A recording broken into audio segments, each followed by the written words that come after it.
Hi, in this demo, let's take a look at a table design very commonly found in a relational schema, the bridge table. We will see the problems it causes in the framework manager in terms of the queries it generates and what is the workaround available to counter the same. Let's look at a typical scenario where you would have a bridge table.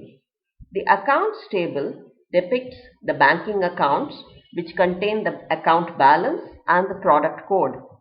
The product table contains the product information.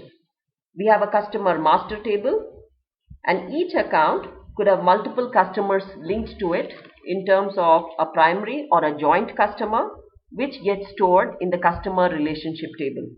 We also have a customer fact where we are storing customer relationship values. The customer relationship is computed at regular intervals, and therefore there is a latest indicator to identify the most recent record. This is the sample data we will be considering to model our FM project. So we've modeled the same tables in our framework manager, and as you can see, all the 5 tables are present here. I launched the context explorer, and the same relationships which I just showed you in the presentation has been modeled in the framework manager. Let us say we now want to understand what is the relationship value or the worth of the customers across my various products. So we will query product name, customer ID and customer relationship value. Before we do the query, let us understand what is the result we are expecting. So if we query product name, take the product ID P1. P1 has 2 accounts, A1 and A2, and A1 and A2, A1 has customer C1, A2 has customers C1 and C2, one as primary and one as joint. So when I query P1, I am expecting both C1 and C2 and their relationship values.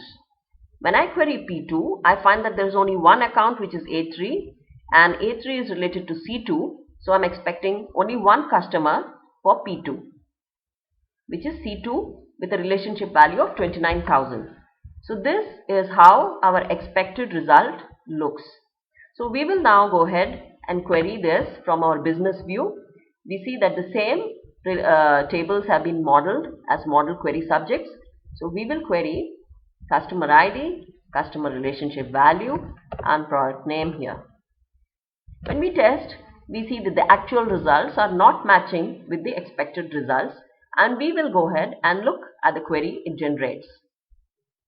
So I have copied this query into a Word document, and let us see what is the query it generates.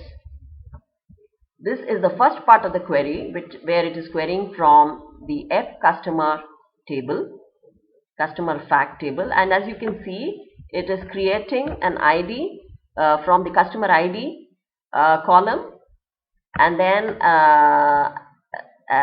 we have another query which is coming from the product table, and these two queries are joined with a full outer join with this column which is a derived column. As you can see, this was derived from product name in the product table, and in the customer table it's derived from customer ID, and it is this column which is being used to join for a full outer join. So this is totally erroneous.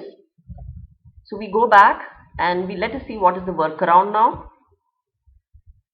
We will go back to our import view, and I am going to change the relationships between the bridge tables to both sides, on both sides, to many relationship.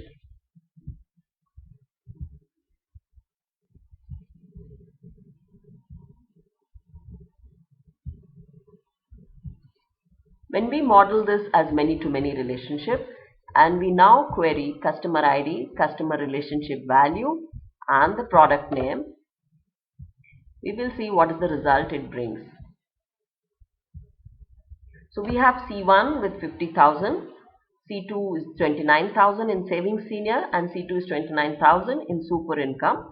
Let's look at the expected result, and we see that there is a variation, where we see C1 with the customer relationship value is showing 50,000, where the expected result for C1 in savings senior should have been 25,000.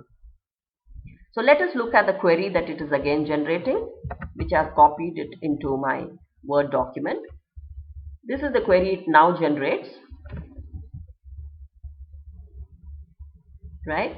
And when we look at the tables, we see that all the 5 tables are now coming into picture. We have the customer fact, as product, as account, as customer relationship, and as customer, and the joins are correct. So the query that is getting fired is correct. The only thing that is now left to resolve is the duplicate counting for the customer relationship value. So for this, we go back to the customer fact and we will add a determinant here.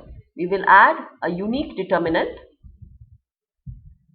identified by the customer ID key and call it the customer ID determinant and say OK. And now let us go back and create the same query, and when we test it, we now see that the results match our expected result. So let us look at how we resolved the bridge table. We had the expected result here, which shows savings senior with 25,000 for C1, C2 29 and super income with 29. Initially when we queried, we got only 2 records. We changed the relationship to the bridge table to many to many, and we saw that the actual result was correct now with the query coming correctly, but the only deficiency was that the C1 customer relationship value was being double counted. That was because of we needed to add a determinant here. So we applied the determinant to this table, and now the actual result matches the expected result. So this is how we would resolve a bridge table in the Framework Manager. Thank you.